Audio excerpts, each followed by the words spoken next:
Unidentified flying objects are spying on our planet. Extraterrestrials are observing us on Earth. Flying saucers have land bases here. Aliens continue abductions of Earthlings.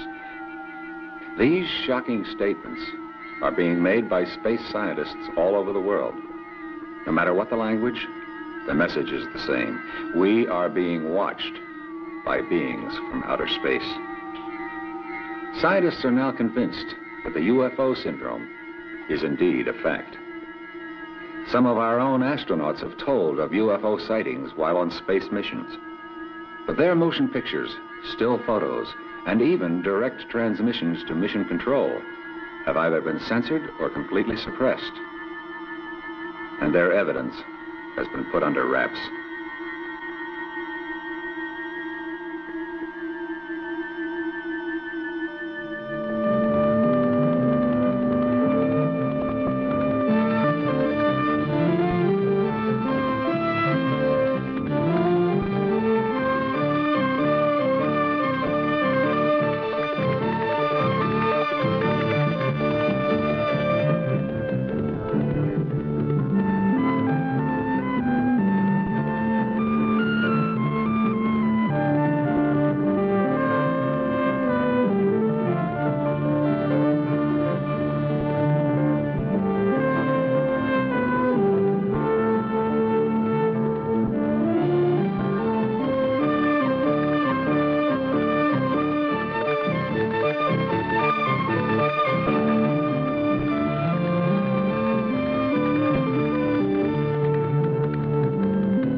One of the most amazing close encounters recently revealed by U.S. and Soviet scientists involves our first mission to the moon. Astronauts Armstrong, Aldrin, and Collins were not there alone. On the third day out, a strange object was spotted, but its distance and shape could not be determined. It disappeared, and the astronauts never knew what they had seen. When they neared the moon, they heard strange noises on their radio, which they thought could be a code. When Apollo 11 landed in a moon crater, Neil Armstrong reported to NASA Mission Control that two large mysterious objects were watching them. These two alien spacecraft landed near the lunar module. Buzz Aldrin took motion pictures of them from inside the module, and then continued photographing them from the moon's surface.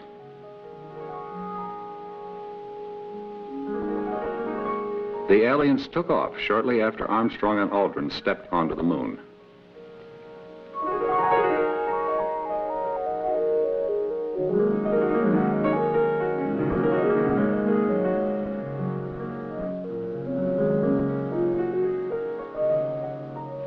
As the Aldrin pictures were never released by NASA, and there were several interruptions in transmission from Apollo 11. Many conclude the suppression and censorship were part of NASA's ongoing cover-up of UFO encounters.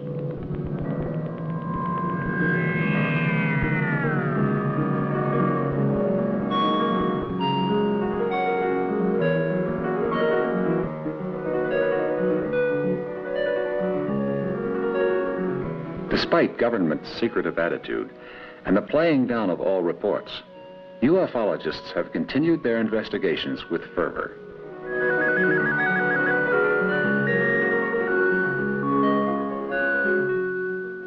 As descriptions of UFOs vary greatly, for more information, we have contacted the world-renowned ufologist Trevor James Constable, who has been cataloging UFO sightings for over 30 years.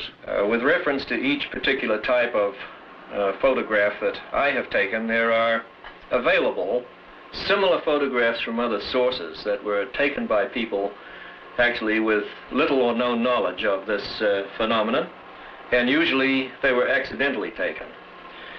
Here is the original bioform picture that I took in August of 1957.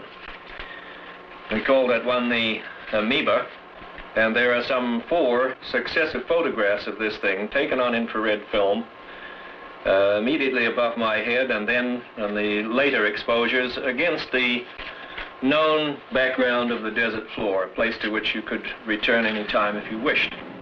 This one was taken in color by a deputy sheriff, Sheriff Stroke, near St. Cloud, Minnesota. There was a case involving President Carter's personal helicopter. A photograph was made by a civilian employee of the Defense Mapping Agency down there, and she was covering the president's departure. And there are perhaps 100 people watching the helicopter depart. And here is another one of a very similar type to the President Carter picture that was taken by Lee V. Ertley, a nationally known outdoor writer. This was taken in Utah. Again, the object was invisible when photographed. Here's one that was taken by me above the top of Mount Wilson in 1961, 4,000 feet in the air, just shortly after dawn. The object is of the same general type as the 2 that we've just seen. The objects in the Panama photograph involving President Carter's helicopter and the photograph taken by Lee Ertley, both of these would, to my evaluation, be manned objects or intelligently constructed objects, because it's obvious from the images that force fields of extreme strength are being employed in the propulsion of the disc or discoidal vehicle that appears in there. The picture tells you that this is something that is engineered rather than biological. Here's a bioform taken by Richard Toronto in Vallejo, California, taking a number of photographs of these amoebic-type space critters. Here is a photograph of the late George Van Tassel, very well known in UFO research. When this photograph was taken, was addressing a throng of some 2,000 people. The object above his head was not seen by anybody present. High-speed infrared film did make it apparent. These objects are appearing not only in Panama or over the Utah desert or in California, they're everywhere. For example, recently here in January of 1979, there was a tremendous controversy erupted over some sightings in New Zealand, in the New Zealand area.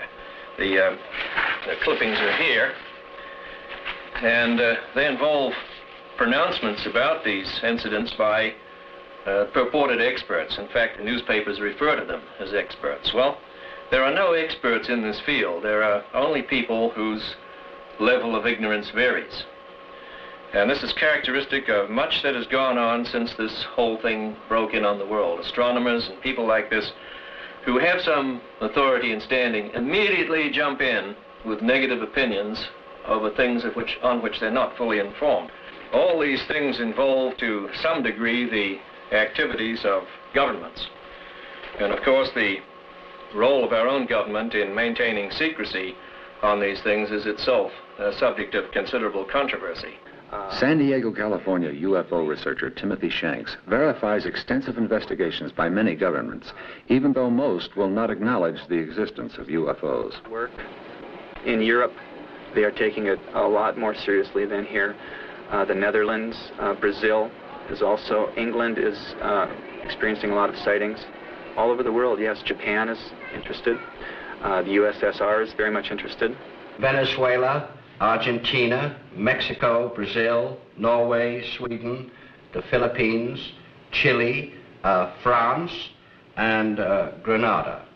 All of these people do officially state that flying saucers do exist, and some of them go even further and say they believe that they come from other worlds.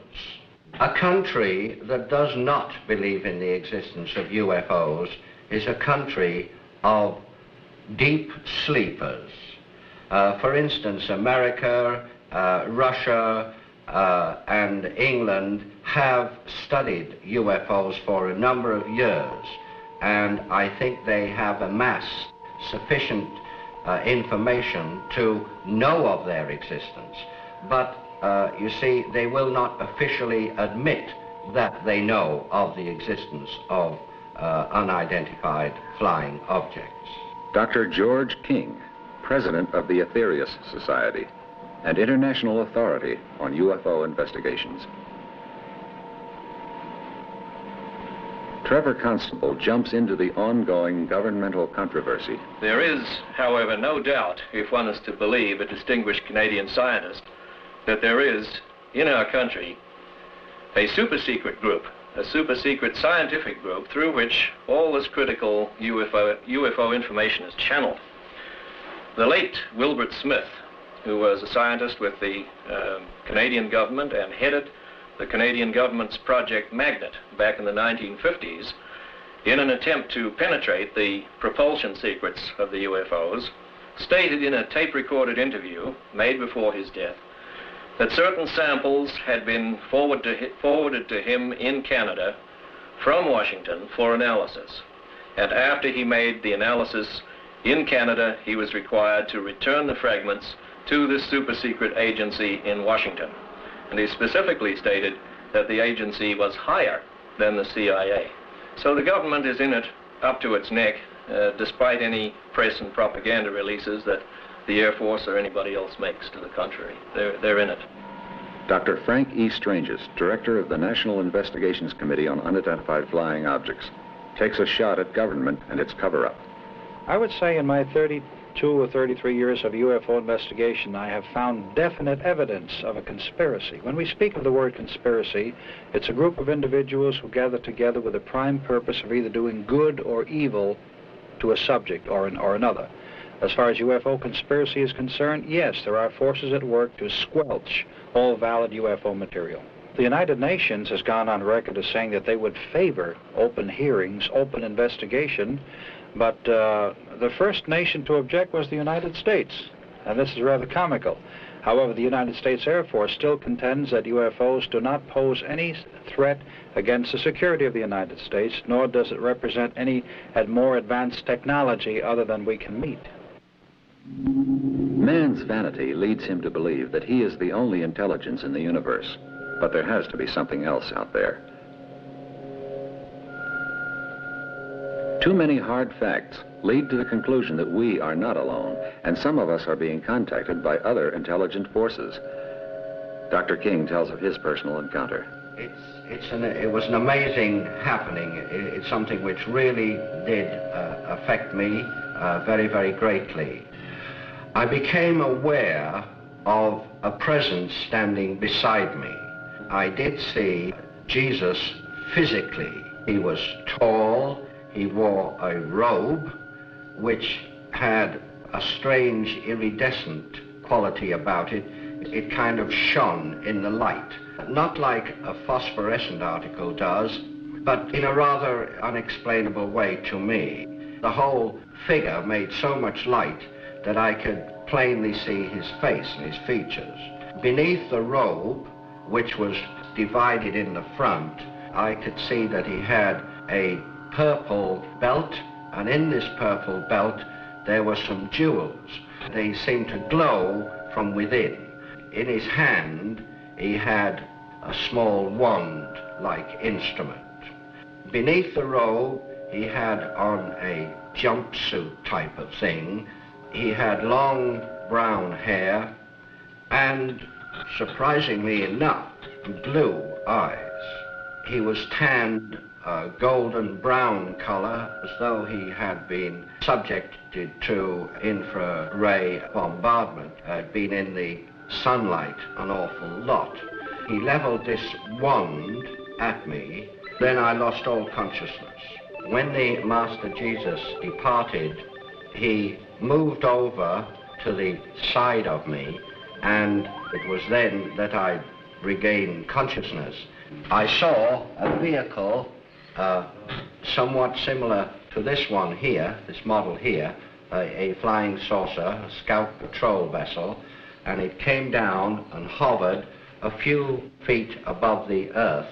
I'm not sure how many feet, because I kind of saw the bottom of it, and I saw the three little domes on the bottom, and I saw a bright green ray, very, very bright green ray, come from the bottom of the saucer like this, and Jesus stepped to one side into the ray and he disappeared.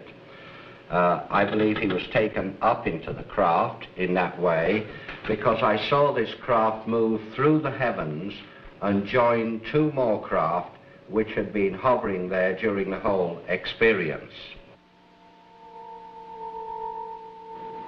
Mr. Robert Schofler recalls his mysterious encounter. I was sitting in a car, and suddenly the car was filled with a brilliant blue light. There was no sound.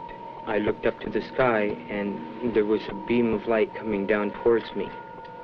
Then it went out, and there was nothing there. Another encounter is related by Mr. Armin in an interview in Los Angeles, California. And then I jumped up and stood in front of the tent, and a blue one flashed across the side of the mountain. Another one came over the top and lit up about 3 acres. And I turned to him, I says, "Joe, did you see that?" And he had his head covered up. And I went to shake him. And he says, "I'm asleep, leave me alone, leave me alone." And just then our campsite lit up as bright as day, and we blanked out. This photo was taken in Nanking by a Chinese soldier. An oil company employee was taking pictures from a drilling rig in Indonesia when he saw an object in the sky accelerating toward him. With one shot left, he took this photo just before it veered off.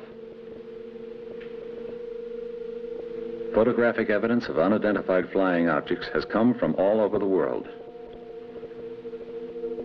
In June 1966, about 30 miles north of Albuquerque, New Mexico, this manned spacecraft was captured on film by leading UFO photographer Paul Villa.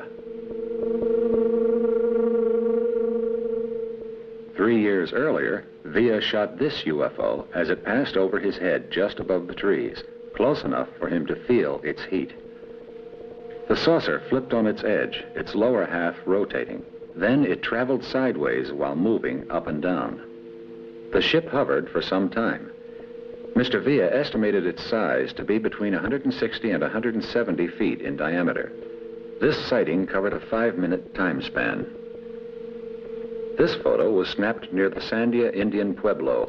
The angle at which the picture was taken gives the craft a cigar-shaped appearance, but in fact, it was disc-shaped. Robert Rinker, a field technician at the Chalk Mountain Laboratory in Colorado, unsuspectingly caught this UFO on film. He doesn't recall seeing it at the time the picture was taken, but did hear motor noises he attributed to a snowmobile. This impressive picture was taken by scientist Dr. Daniel W. Fry. This amoeba-type object is similar to those seen and photographed over Sydney, Australia. This was taken in the desert near Albuquerque, New Mexico on April 18, 1965. 5 hours later, in the same area, a second craft was visible for a few seconds. Flares used in a New Jersey civil defense test attracted this UFO. George Adamski shot this near Mount Palomar Observatory in Southern California. This was taken by Dr. Daniel Fry in Riverside, California. Observers from other worlds, intruders from other galaxies. However we describe them, the irrefutable facts are there. Something from somewhere has come. And through the development of the camera, the introduction of infrared photography, refined radar and sonar devices, laser technology, and many other scientific advancements, investigators have been given the tools needed to obtain tangible proof of their existence. One such investigator is Wendell C. Stevens, a retired U.S. Air Force Lieutenant Colonel. I was laying on a lounge chair in the backyard of my home, looking towards the Catalinas, and I was watching two jet fighters flying by, and as I was looking for them, ranging my eyes, I saw two little lens-shaped objects far beyond the jets, flying in a wobbling motion like a penny falling down in the last stages of falling down, one behind the other. And every time they'd turn in the sunlight, they would glint, one after the other, and they continued in a straight line until they disappeared beyond the Rincon Mountains to the east. Was there another encounter? The second time was at night. I was, a friend had just left my house, going across town, and he was up on the northwest side near Fort Lowell and First Avenue, and he stopped his car and gone to a telephone booth to call me and say, you know those things we were talking about? I think one is going over town right now. And I laid down the phone and went out to look, and sure enough, there was a soft, luminous orange ball coming from the direction that he told me to look in. And it came almost directly over my head. And it was still approaching, and I ran back in. I told him, yeah, I see it. I'm going to go back outside. He said, wait a minute, there's another one right behind it. So I watched that, and then I watched another, and after the third one, I went back in. I said, yeah, there's quite a few. There's still more coming, and 8 of them passed over, one behind the other, about 30 degrees of arc apart. This is one of the earliest known photographs of a UFO. It was discovered in old harbor records in Oslo, Norway, and is dated July 27th, 1907. Fatima, Portugal, 1917. 12,000 people saw this huge UFO, which was photographed by a local newsman. This photo has been published countless times. It was taken in Washington, D.C. on July 29, 1952, of a large cluster of UFOs surrounding the Capitol building dome.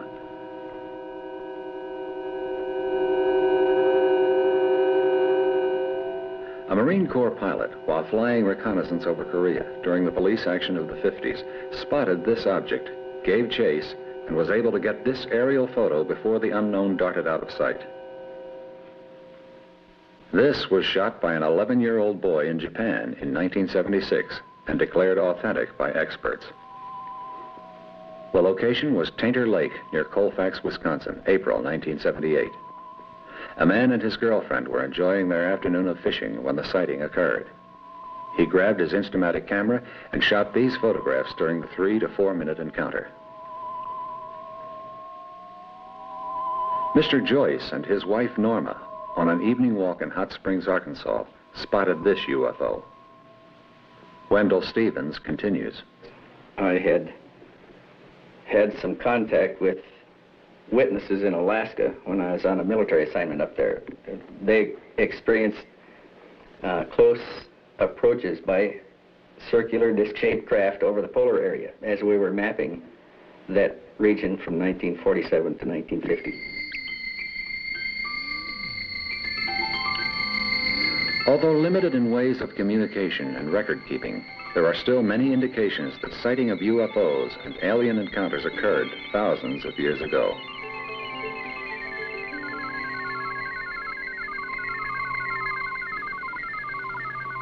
Over 15 centuries ago, these drawings were made in the Magda Caves high in the Alps, recording an encounter with a spacecraft.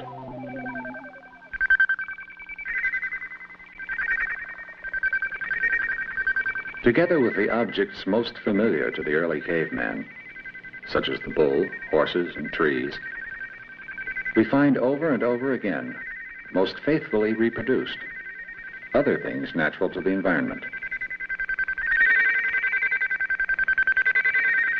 Flying discs and cigar-shaped objects that are simply known on Earth today as UFOs.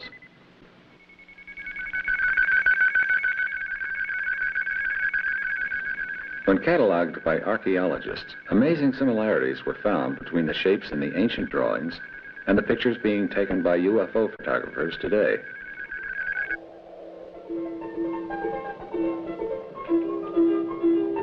If you were to travel south from Lima along the coast of Peru, with the Pacific Ocean on your right and the Andes on your left, you would soon arrive at Nazca, a small, modest agricultural community of hard-working descendants of the pre-Incan Indians. This rugged country has long been of interest to archaeologists, having been the site of the great Incan Empire. In recent years, other scientists and researchers have journeyed to this impoverished area in search of traces of an ancient civilization who kept records of visitations of spaceships and space beings. These researchers feel that much that they have found thus far lends support to the theory that aliens did come to this planet and possibly colonized. They argue that the great achievements made by the Incan Empire are totally unexplainable unless the simple Indian people had been guided by beings of much greater intelligence and knowledge. Throughout this area, startling evidence of alien visitation is found in these explicit rock drawings.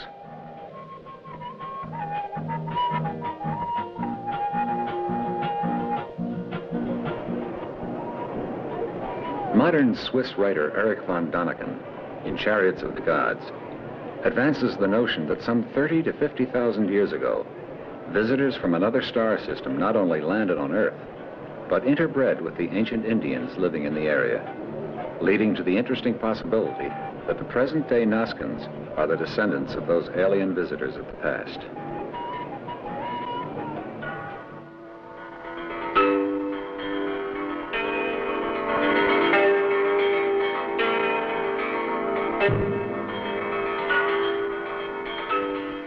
In the ruins of the great Mayan center at Chichen Itza, we can still see the bas-reliefs on the remains of the walls of the great Temple of the Warriors and the many colorful drawings which depict spacemen and spaceships. The same type of carvings and drawings are found in the ruins at Uxmal. In the days when the Mayan civilization flourished, each community depended on a ceremonial center, each with its own identity and architectural style. Yet one thing they all had in common was the picture writing depicting the space beings and their ships. It is, of course, possible that visitors from a more advanced civilization did bring to our planet the knowledge of mathematics and physics that were necessary in the building of the pyramids and Stonehenge. As far back as the Middle Ages, men had no doubts. These huge constructions were the work of unearthly beings. Some of today's researchers believe that Stonehenge was built as a most sophisticated astronomical observatory used for predicting eclipses. But by whom? Surely not the Neolithic farmers who resided on the Salisbury Plain, who were without a system of writing or numerical notation. Surely these simple people were incapable of demonstrating the skill in surveying and geometry necessary for such accomplishments. We have seen photos of alien ships, but we can only speculate on the means used to propel them. Some ufologists believe that these highly intelligent beings have not only discovered the secrets of the natural forces that control the movement of the planets through the universe, but have been able to harness these forces for use as the ultimate power source. To explain this propulsion theory, noted scientist, educator, and UFO lecturer Chan Thomas. I'm a scientist. I've been involved in the field of cataclysmic geology for about 15 years. This is an unknown science in the English-speaking countries. Well, not exactly unknown, but it's not taught in any formal educational course. It was started in the European countries of France, Switzerland, and Germany in the 1750s. The pursuit of this science leads us to a track which requires the solution of the inner energy structure of a planet to explain the periodic geological upheavals which occur all over the planet. Now let's take a look at the cross-section of our Earth. First we have an inner core, 860 miles in radius. Outside that, an outer core, 1,300 miles thick, which exhibits all the properties of a molten liquid. And then outside that, the mantle, which is 1,800 miles thick, which is largely solid. It has a molten layer 60 miles down. Then outside that, the radiation belts, inner belt being protons, and the outer belt being electrons. Now, it is these radiation belts which draw free energy from space into the planet. And this energy courses through the planet, concentrating in the area of the outer core, and it's this very concentration that makes the outer core molten. And then it leaves the Earth out the South Pole. And it is the coursing of this energy which makes the Earth rotate west to east once a day. And it is this very energy structure which makes every rotating planet rotate west to east as the energy goes through it. Now, something we've learned from this is that the inner energy structure of every rotating planet is the same, no matter what its size. And it tells us that gravity on the surface of those planets, no matter what the size of the planet, is the same. And I mean gravity in terms of pull per unit area. If you were to go to Saturn or Jupiter, as large as they are, you'd weigh almost the same on the surface as you do right here.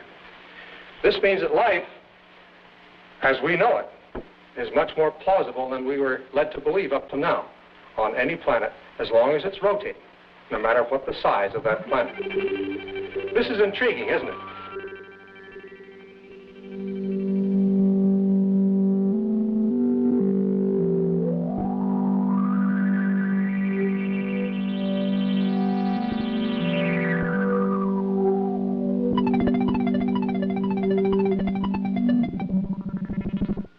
In a letter dated September 23, 1947, to the Commanding General of the Army Air Forces, Lieutenant General Twining of Air Materiel Command expressed the opinion that there was sufficient substance in the reports of UFOs to warrant a detailed study.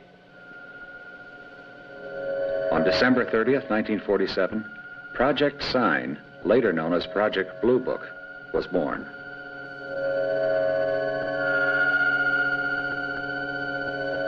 In 1956, Dr. J. Allen Hynek, astronomy professor at Ohio State University, an astronomical consultant to Project Sign and Project Blue Book, went to the Smithsonian Institute and convinced them to establish a satellite tracking network to obtain information on UFOs. Since 1975, a series of science workshops has examined two questions. Does extraterrestrial intelligent life exist? And if it does, how can it be detected? The workshop activities were part of a feasibility study on the search for extraterrestrial intelligence, better known by the acronym SETI, or SETI. This study was conducted by the NASA Ames Research Center. Thomas Miller offers his theory on propulsion. They do fly interstellarly. However, they do not fly in the same manner that the rocket ships fly or blast off from Earth as we know it. They use the electromagnetic lines of force which permeate the universal substance of this galaxy. The brothers on the other planets have evolved much more rapidly than the people on the Earth. And the ones that we have contacted have transmitted their messages to Earth. And they have given us pertinent information of instrumentations which they will help us build and construct when they do make physical contact, such as an energy device which will use the natural oscillation of atom structures themselves. We will be taught how to arrange the vibrancy of the atoms to extract natural energy emanations from the very atom substances and siphon them off into power stations. And it will be a free type of energy. Mr. Carl Anderson, an employee of the U.S. Navy in Long Beach, California, one of the many people who claim to have been abducted by aliens, describes propulsion systems as explained to him by his abductors. Space people describe how the ship was propelled. Yes, they told me all about the propulsion of the ship. In fact, they told me that the interplanetary spacecraft are what we've come to call flying saucers, And they told me that the craft was essentially a flying electrical motor. The field coil turning in one direction, the rotor or the armature going in the opposite direction, propelled by a power in the center, such as a battery, of a type which we're not familiar with.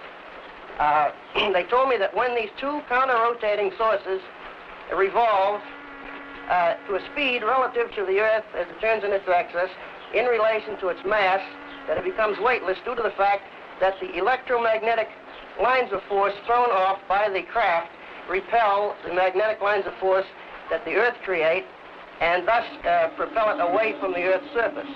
Now, by reverse polarity, this can be made to attract and thus pull back toward the planet again. By neutralizing this effect between the attraction and the repelling force, this is how they are known to hover in one spot. Dr. King is in closer agreement with Mr. Thomas. We have the large mother craft.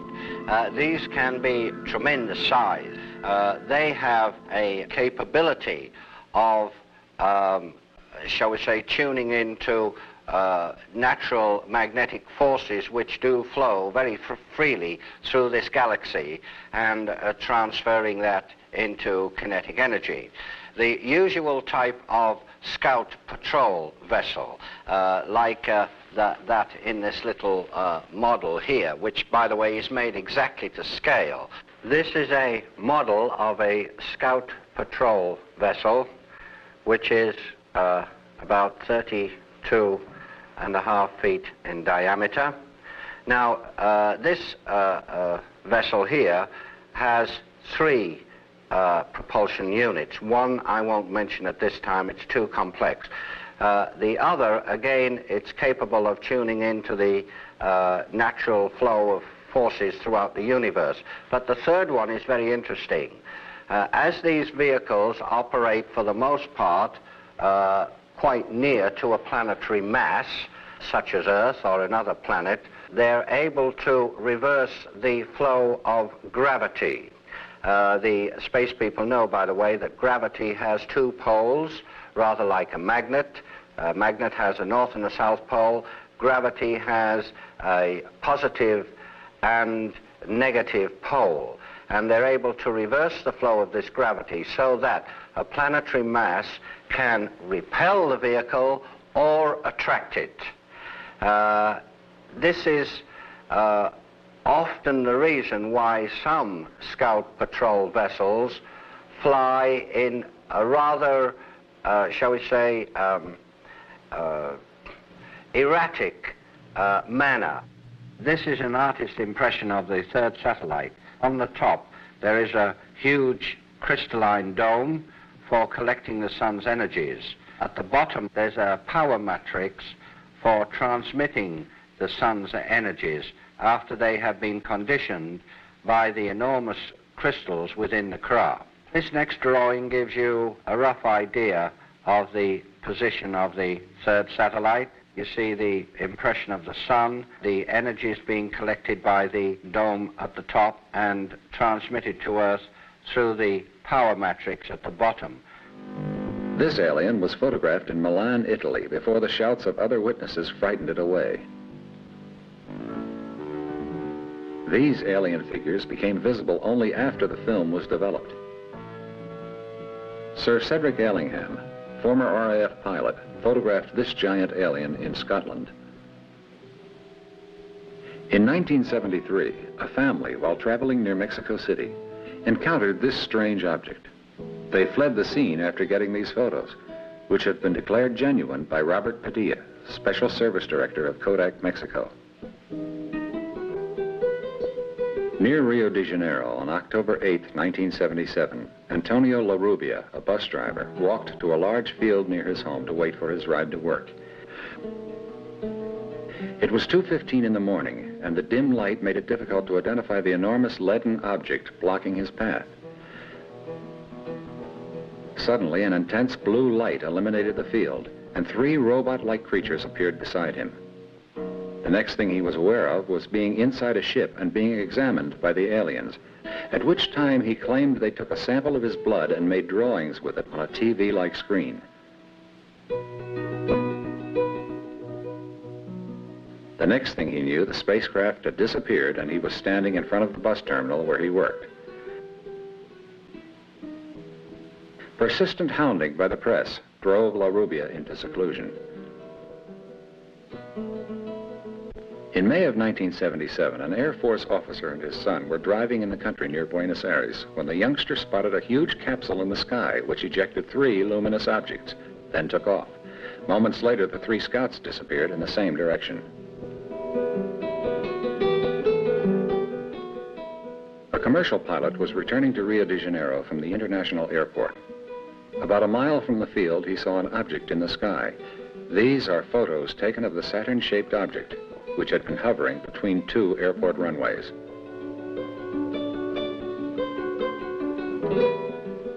A young architect in Maldonado, Uruguay, was driving home when bright light flashed in the sky and he saw this silvery object. Fortunately for his reputation in the community, a lady in a nearby farmhouse verified the sighting. Others relate their experiences with alien beings. Robert Short tells of his strange encounter. My first encounter was in October 1958 with what I claim to be an extraterrestrial being that I've since found out comes from the planet we call Saturn in our solar system. It was, to me at the time, a very frightening experience. The being said to me, "We have come down to make an adjustment in the power of our craft. We will see you at a future time." Mr. Robert Schofler. I found myself going to Orcas Island in Washington, Key West in Florida, Palenque and Chichen Itza on the Yucatan, Teotihuacan at Mexico City. And each of these places, I met beings. They would come up to me and know who I was, not by name, but why I was there, and they had similar purposes. Doctors King and Stranges disagree. All the people in this solar system are friendly disposed towards Earth, and they are very, very advanced people. But there are other people in other parts of, well, not only this galaxy, but galaxies beyond this, that have not been friendly. In fact, the solar system has been attacked by outside forces in the last few years.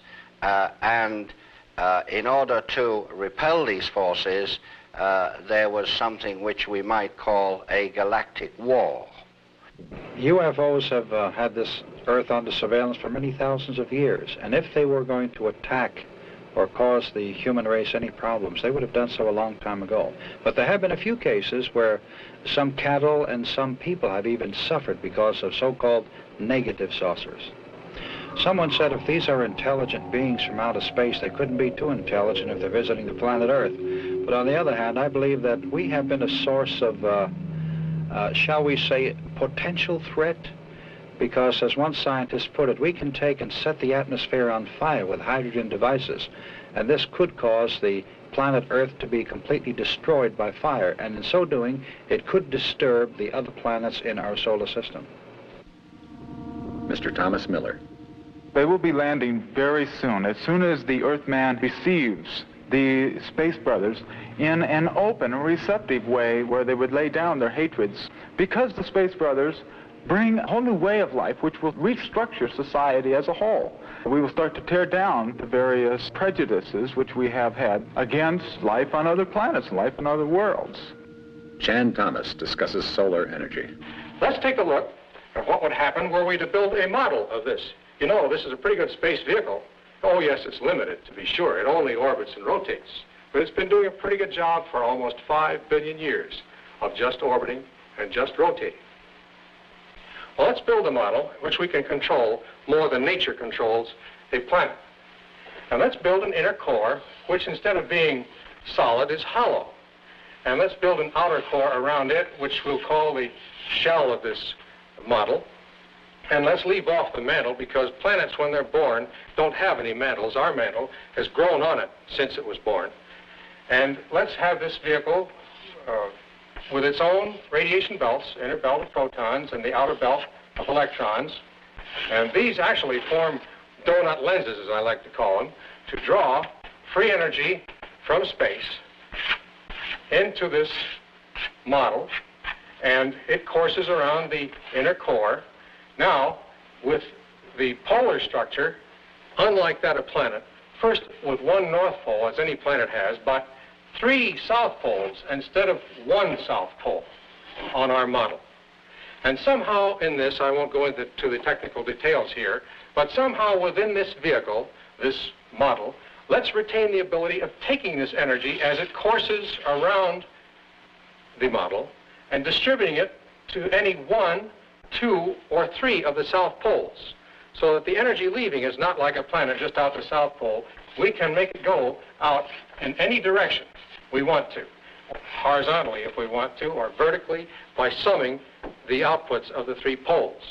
What we have done here is to build a freely navigating planet, and we can build it to any size we want, small, large, and we find that the larger we build it, the easier it is to build it. In essence, what we've done is to build a vehicle which will do everything that these UFOs are supposed to be doing, as claimed by the people who have seen them.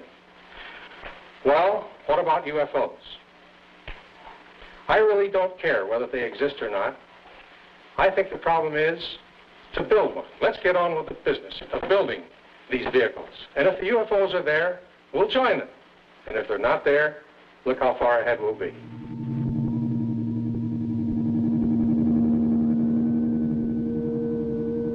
Over the past few decades, there has been increasing debate about the existence of intelligent life in space. More recently, there has been a growing interest in the ways of detecting intelligent extraterrestrial life forms. In a letter dated September 23, 1947, to the Commanding General of the Army Air Forces, Lieutenant General Twining of Air Materiel Command expressed the opinion that there was sufficient substance in the reports of UFOs to warrant a detailed study. On December 30th, 1947, Project Sign, later known as Project Blue Book, was born.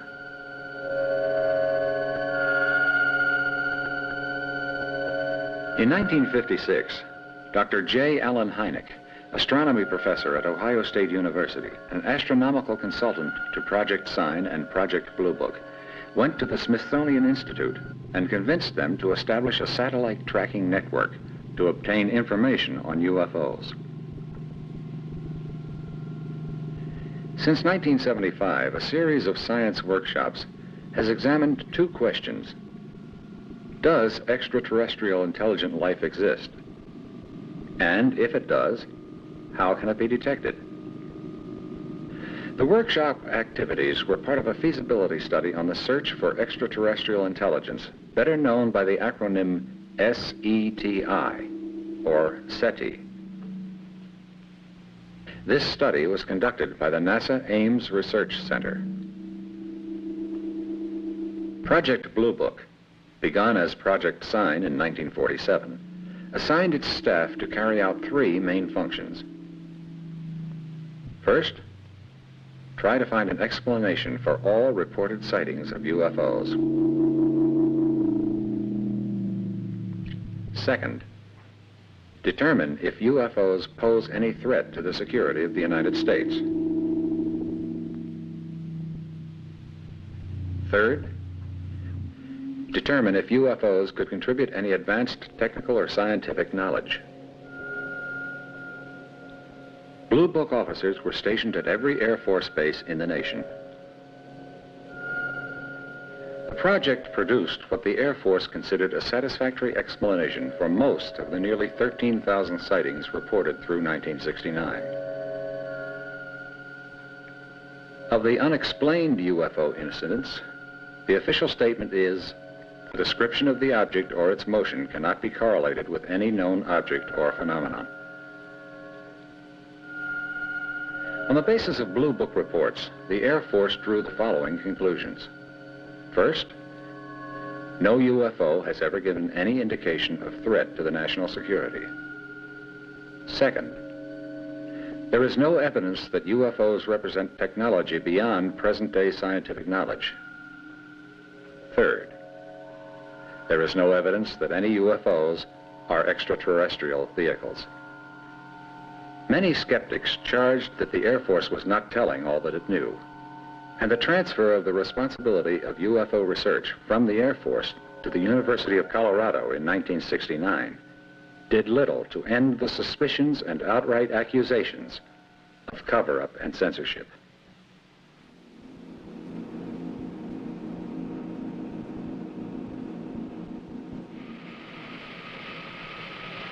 It is interesting to note that while the Air Force was in charge of the UFO investigations, they spent U.S. tax dollars quite freely, employing top scientists, the FBI, the CIA, and many special armed forces investigators.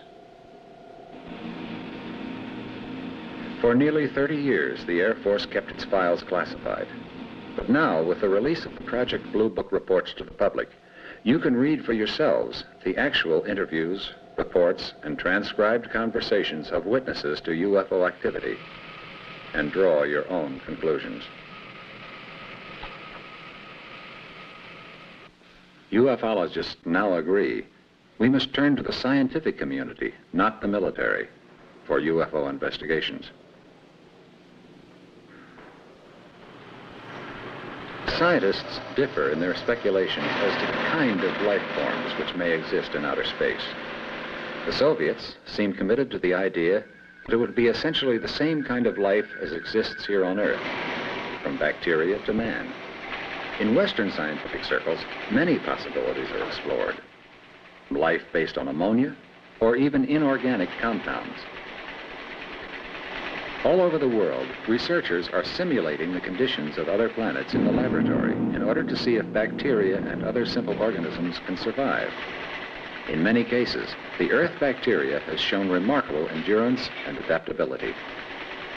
Mineralogists, physicists, and biologists are hard at work studying meteorites, as they are the only extraterrestrial bodies available.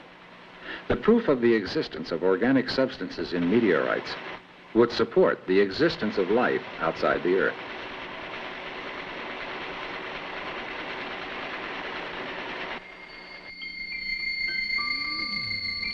If there are extraterrestrial civilizations out there, what is the best way to communicate with them?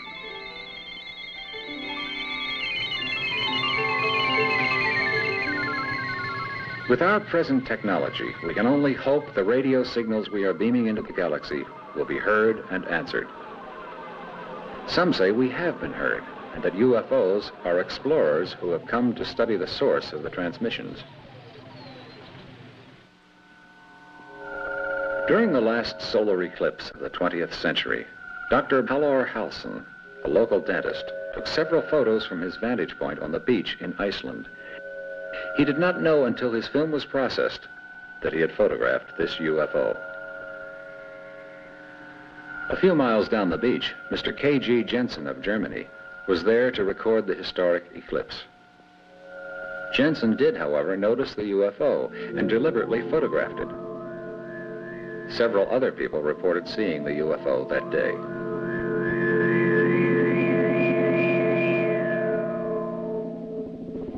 This was taken in Lublin, Poland, August 30th, 1977, by a photographer who still lives behind the Iron Curtain and asked to remain anonymous.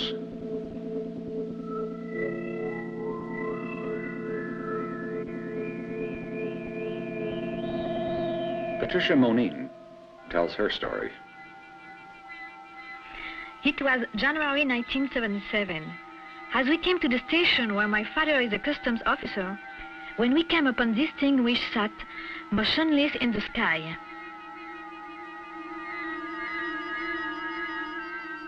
Professor A.Y. Bonillo took this on August 12, 1883. Millions of light years separate us from other galaxies. So even though the thought of interplanetary travel is most appealing to the human imagination, it is not possible with our present technology. However, there could be civilizations in the universe that are far more advanced than we are, that have developed not only the means for communication, but also the means of interplanetary transportation.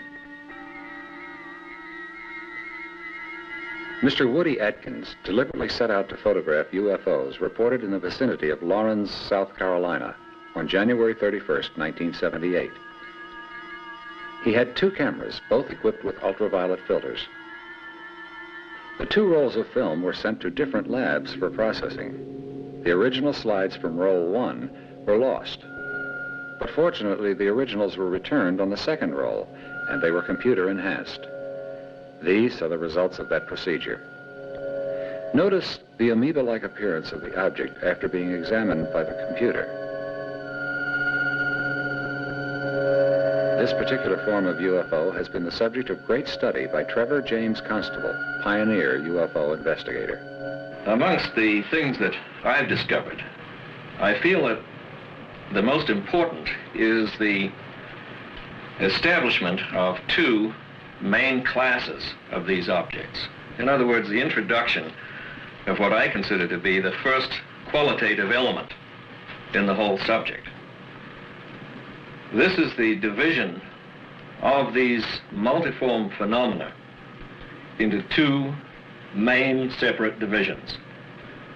On the left, the most commonly accepted and commonly recognized bracket of phenomena, those objects that appear to be structured ships capable of interplanetary space flight or flight even beyond that.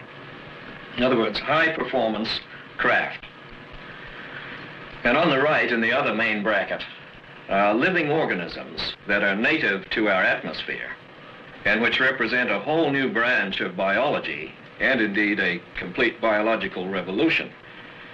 And I'm the individual who first extensively photographed this level of life, although it has been sporadically photographed through the years, accidentally photographed by many people.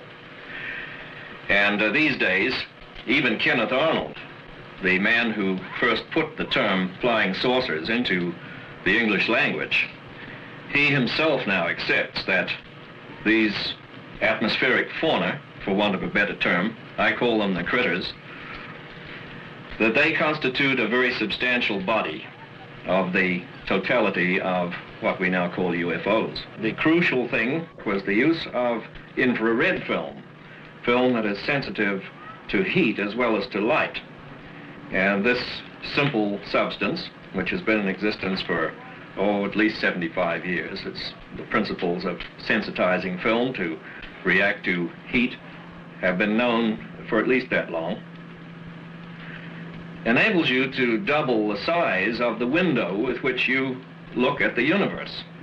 It's a very simple concept. If I use this playing card here, for example, to represent the size of the window that the human eye has on reality, with violet at this end and red at that, then that is the foundation of our conceptions of the universe and life and of UFOs. If you take infrared film, what that does, without your necessarily seeing it, is increase the size of the window until it is that big. And so you're seeing almost twice what the unaided human eye sees. And this, over a long period of years, has yielded, I would say, the largest single body of evidence gathered by one person as to the nature of these things that's in existence.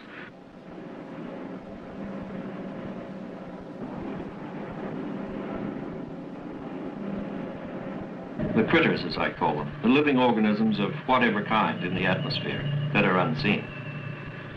And they are self-contained mind-body units just like we are. A human being, when all said and done, is an integrated mind-body unit. And these organisms are of the same order as that, although much lower on the evolutionary scale than we are. On the other side, you have what are obviously manned constructs.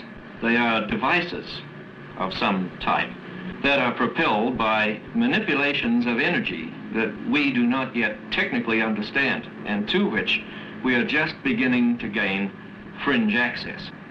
But the two aspects of UFOs, the critters on the one hand and the craft on the other, each of which have to be given equal value in an objective investigation, these two things are mutually confused because the energy form involved is the same.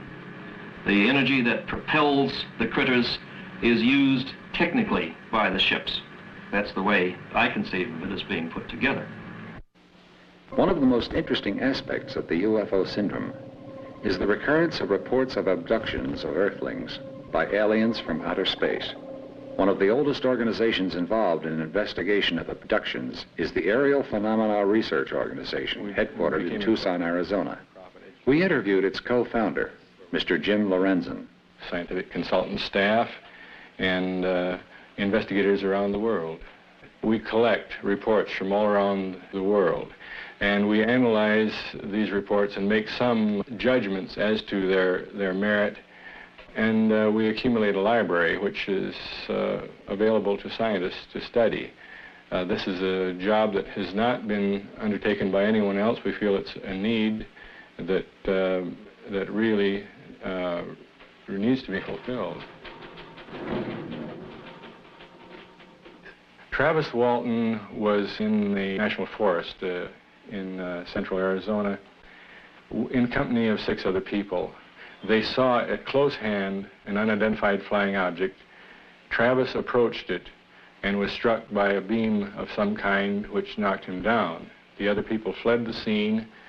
When they saw some lighted object apparently leave the scene, they came back to look for Travis, but they didn't find Travis. Travis showed up 5 days later at a different location, and he told of having been held aboard some craft by strange aliens. That's the essence of the story. It was quite a difficult one to investigate. When Travis first appeared after this experience, he was in bad physical shape, and our first approach there was to get him to some medical doctors. The witnesses in the Travis Walton case were subjected to polygraph tests because they were suspected of having done away with Travis, and the test took place 5 days after the incident. All of the 6 that took the test passed except one, and his test was determined to be just no test because he couldn't calm down even in answering his own name. He was upset about the idea that he might have done something to Travis. But all these men passed the test that they had seen an object. Travis was subjected to the first test 10 days after his disappearance, and that test was poorly administered, and it was done under bad circumstances, and he failed it. We went back testing under the ideal conditions, and he passed, and he has since then passed additional tests, and he has passed the PSE test administered by the inventor of the machine. The PSE test determines stress in the voice, the assumption being that a person lying will show stress in the same way that polygraph picks up stress. Now, we use this quite often when we have just single witness testimony and we have it on tape, because all we need is the tape. So it's a very convenient tool for truth verification. We conclude that Travis Walton was telling the truth about a real occurrence to the best of his ability. In the most unusual encounter ever reported, an Italian security guard was abducted for an incredible 4th time. Fortunato Zanfretta of Genoa, Italy, has been hypnotized, given truth serum, and subjected to intensive questions. But his story is unshakable. Zanfretta's first 2 abductions, both in December of 1978, were followed by another in July of 1979. Then on December 2nd, 1979, a year after the first abduction, he was kidnapped again. After the last occurrence, eyewitnesses reported seeing the alien spaceship take off only a short distance from where Zanfretta was found. Jim Lorenzen tells of the Walton investigation. This young man in question contacted us by mail, sent us some photographs that he'd taken. And our first approach then was to analyze the photographs to see if there was any probability that they were hoaxed. They seemed to be genuine, so our next step then was to contact the young man and to check somewhat into his background and to become acquainted with him. Then our approach from there on is sort of like criminal investigation. we subjected his testimony to PSE, and he took a polygraph test to verify the truthfulness of his testimony. And also, since the man did report that he was abducted and that he saw aliens aboard a strange craft, we have had him draw what he saw aboard the craft, and we are also having an artist produce a model of the alien that he described. This is a model of an alien based on information supplied to artists by abductees William Herman and Travis Walton. Artist Alan Levine created this sculpture. Using the same procedures followed by police departments when investigating a crime, artist Levine was able to arrive at this likeness of the alien. Sketches were made while the abductee described the creature, and after these were corrected, Levine proceeded with the sculpture. This was a painstaking endeavor, as the witnesses did not always agree.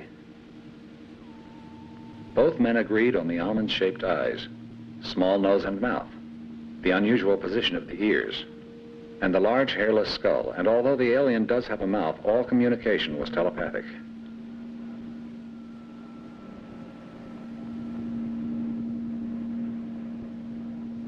We try not to coach the witnesses in any manner by facial expression, because we find, for instance, that quite often the subject of some kind of an encounter is looking to us for answers and is trying to please us. So we have to avoid that part in order to get an objective report.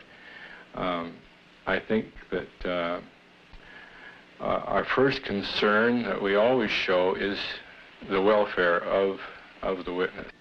Abductee Robert Short. I began to understand that my work would be through the auspices of the solar government on Saturn in this system. Alan Michaels tells of his abduction. I was enveloped in a shaft of light, and as I went up this shaft of light, I just looked back, saw my body, and went right up out of it into a mothership in outer space. Your memory is very vivid, very sharp. There is a very strange phenomenon which has occurred in many cases of abduction. The victim has no conscious memory after seeing the spacecraft. They do not remember being kidnapped.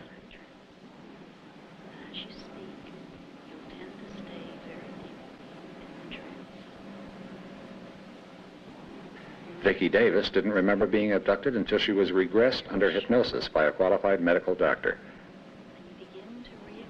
Her only clue to her abduction was a recurring nightmare. Because she does not wish the publicity or notoriety, the doctor treating Vicki has asked to remain anonymous. This actual hypnosis session has been edited due to time limitations. From this point on, you can speak without coming out of the trance. As you speak, you'll tend to stay very deeply in the trance. Your memory is very vivid, very sharp. And you begin to re-experience in vivid detail everything that happened to you on that night. And from this point on, you can speak without coming out of the trance. As you speak, you'll tend to stay very deeply in the trance. So just begin telling us what you're experiencing, what you're seeing. Driving into the rest area, and we're getting out of the car and going to the bathroom.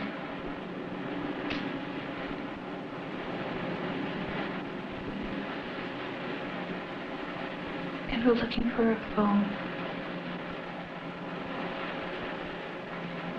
Why do you want a phone, Vicki? Because we've seen some type of a crash, a big light in the sky. It was terrible. And we want to call the police to tell them. Do you find a phone? There's no phone. What do you do then? My mom looks up at the pretty stars, and I look over by the entrance and see a white cloud. It's coming closer. There's specks all around. Little gold things running all around. And I'm walking towards it. I'm looking up. It's big and round.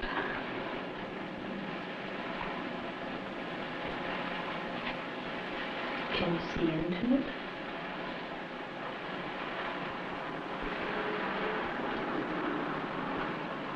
Are there windows?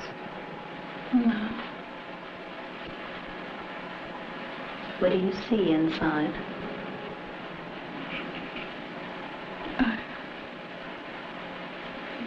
I'm on a table now.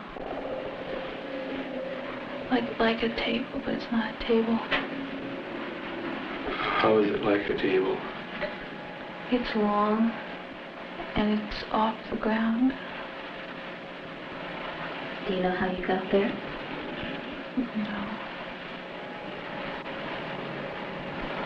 Tell us what happens on the table. Can you tell us about that? There's light coming from it. And they have some type of a thing.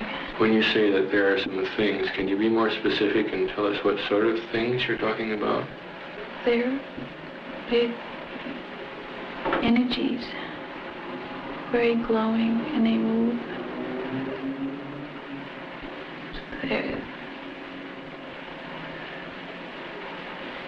Do they have a shape that you can describe?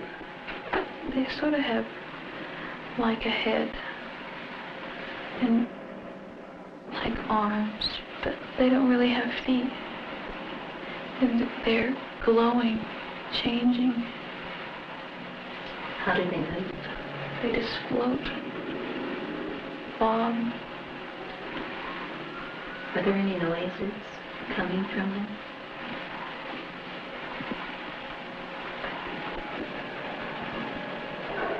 Do they have eyes, faces? They have some black spots, 2 black spots. How many are there? 3, 4. And what are they doing to you on the table? They're looking me over with some type of a thing. It's a machine type of a thing. It has light. Our cameras were allowed to be present when Brian Scott went into a self-induced hypnotic trance. During the trance, his eyes rolled back in his head, and he spoke in a voice which claimed to be Voltar, an alien from another planet. Testing proved the voice was not that of Brian Scott. Gunner, go. 020-020. We understand that the probe wishes to impart information at this time. We're willing to receive this information now.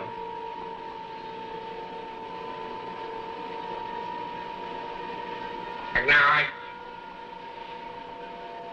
Unity, transfer, Voltar. Delay factor 7. Relay open. Daniel, physical energy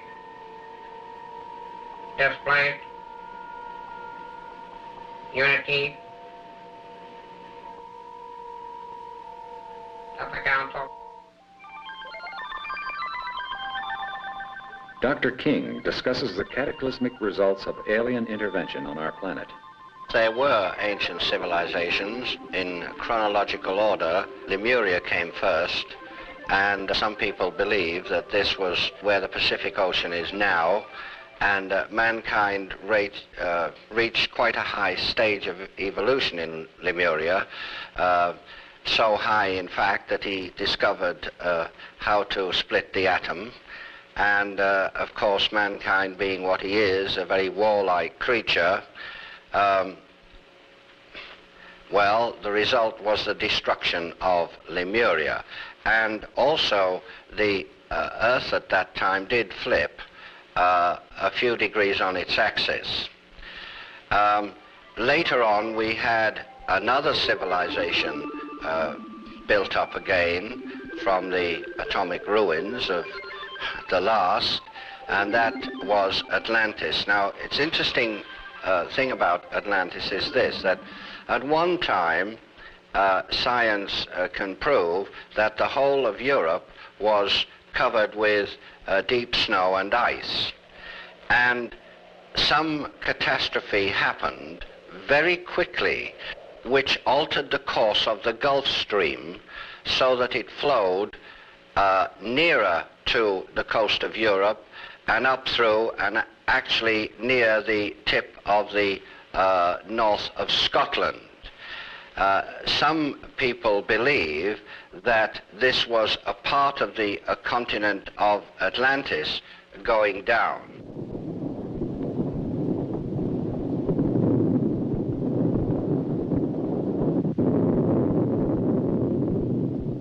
Two of the most ancient books on Earth are now translated from the Sanskrit into English, and they do talk about Vimanas, which were flying machines, and they do talk about two atomic weapons that were used.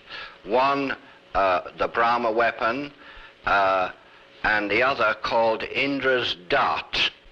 There was an atomic war, and the result of this atomic war was the destruction of Atlantis. Again, it's very interesting to note that people are now making quite some discoveries in this regard. For instance, they found a huge road about 100 foot beneath sea level. This road is made of very, very large stones which do not belong in that area, and these stones are fit very, very closely together.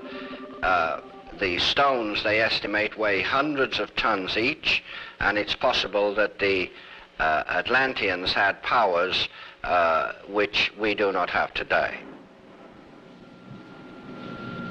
Are they trying to communicate with Earth through Vicky? What is the meaning of this strange writing, which bears a remarkable resemblance to the ancient Sanskrit?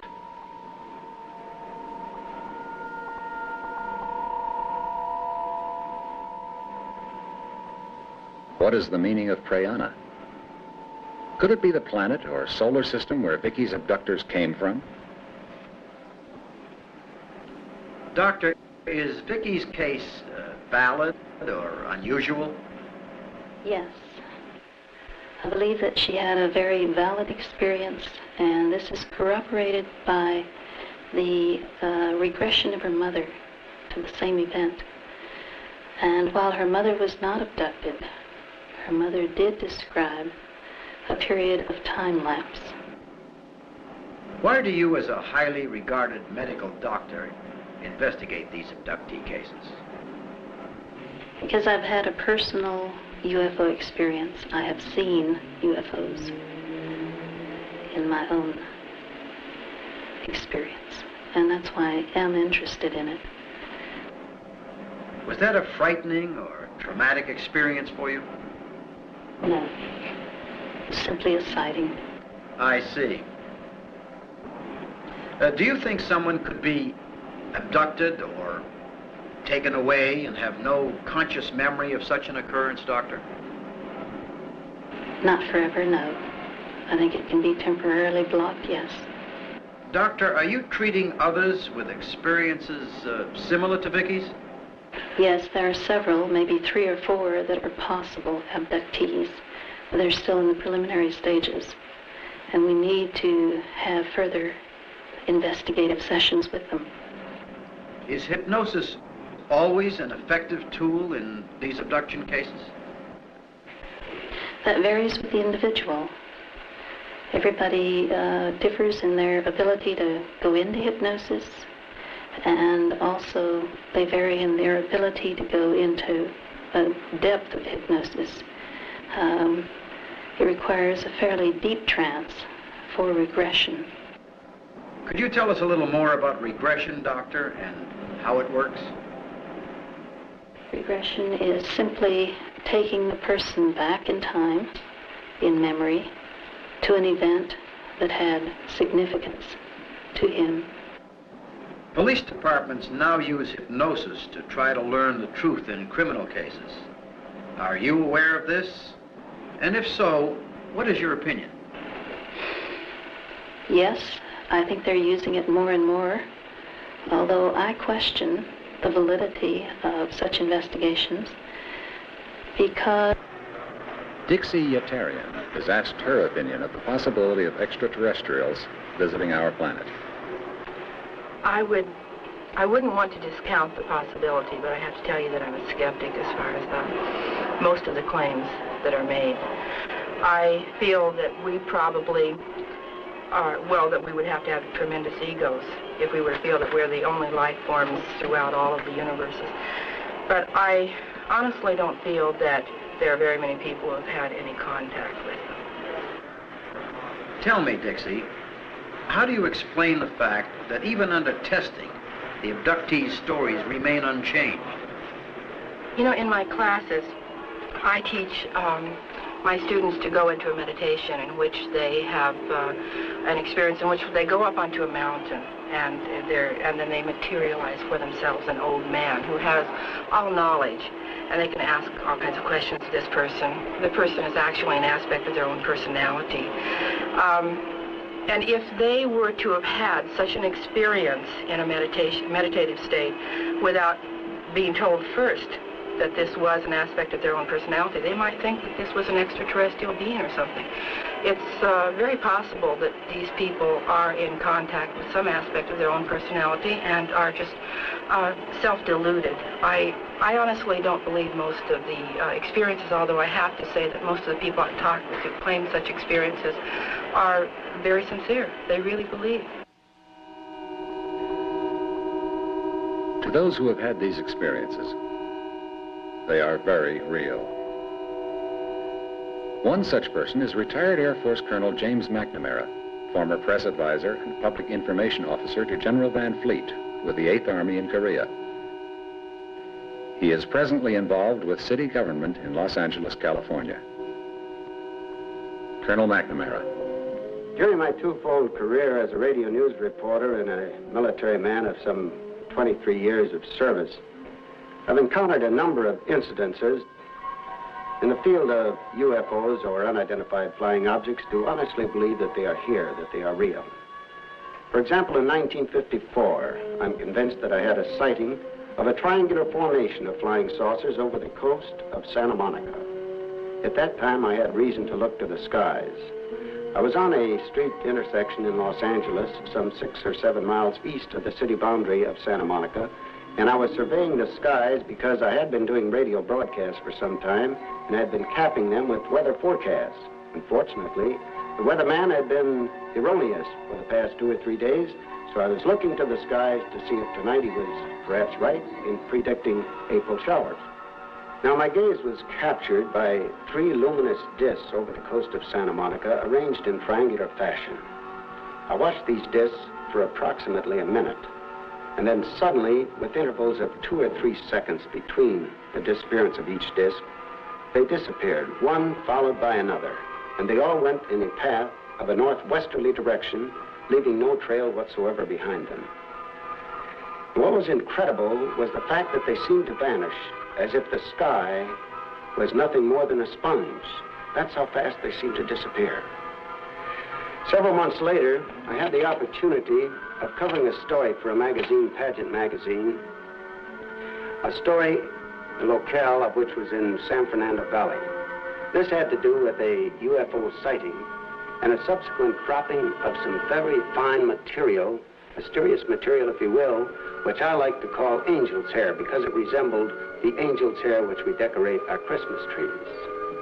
Now, the story itself was not too impressive to me, was an impressive story, but the real impressive thing to me was the fact that the United States Air Force dispatched a major to interview me as the author of the story and the people to whom I talked to get the story, which demonstrated to me that the United States Air Force regards the UFO and any phenomena attached to UFO certainly as within the realm of possibility and probability, certainly not on the borderline of science fiction.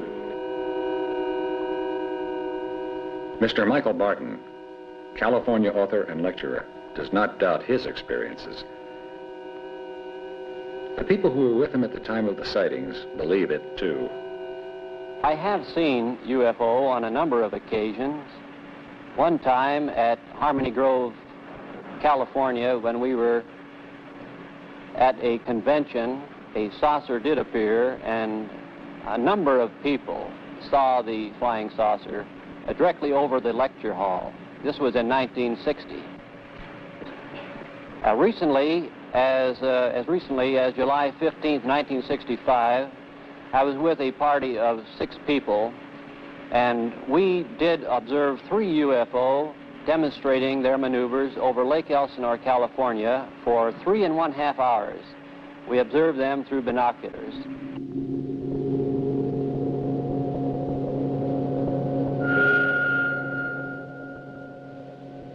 Colonel McNamara concludes.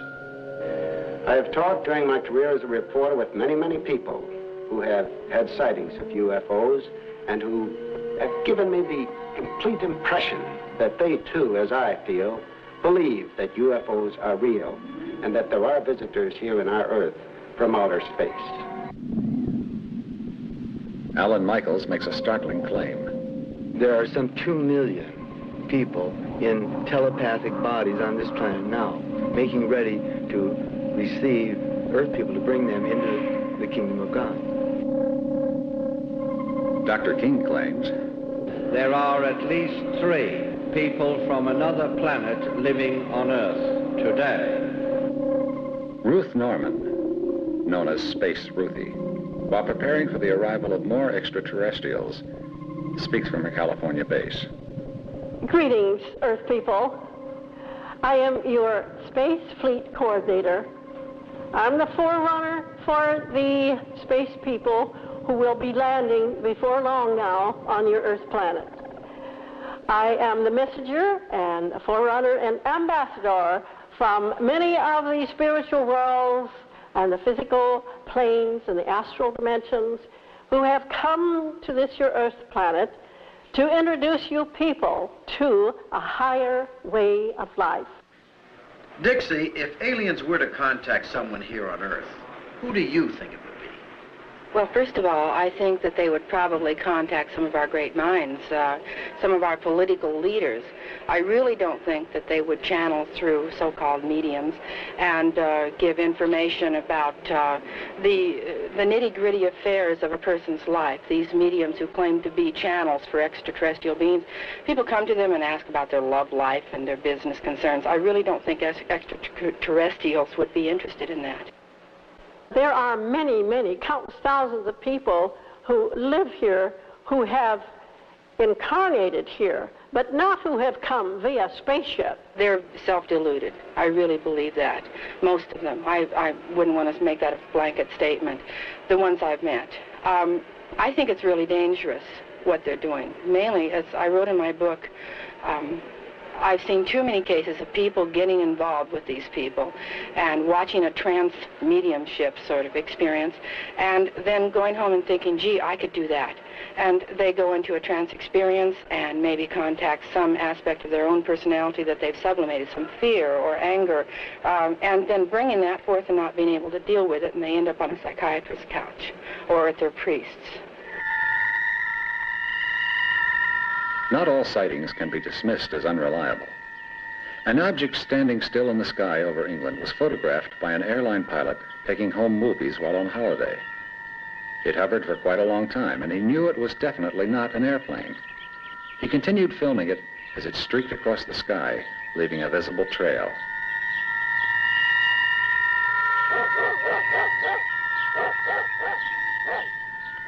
This film was turned over to the British military intelligence for examination.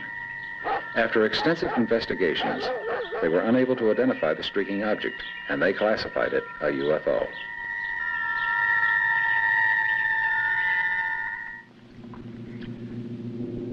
This rotating craft was hovering over the trees in Merlin, Oregon, when photographed on 16mm motion picture film by Dr. Daniel W. Fry. The same rotating ship was also photographed 700 miles away in Joshua Tree, California. Dr. George King.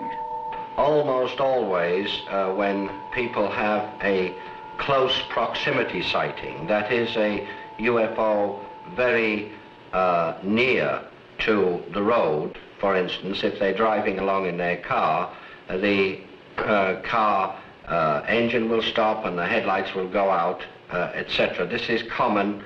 It's happened all over the world. From his patrol car, Val Johnson saw a bright light in the sky. He recalls only the sound of shattering glass. Then, he was 854 feet from where he started. The engine was dead, the clock and his watch were stopped, and his face and eyes were burned.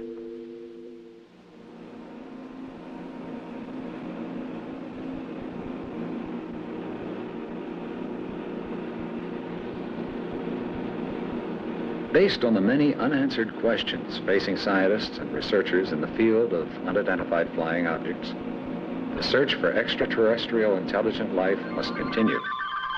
We must, as recommended by SETI, establish a listening network with greater capacity, perhaps by the use of space probes or other satellites. If we do not find intelligent life elsewhere, we will have learned how precious our human culture is and stress our responsibilities to the preservation of our planet. On the other hand, were we to hear but a single extraterrestrial signal, we would know one great truth. It is possible for a civilization to maintain an advanced technological state and not destroy itself.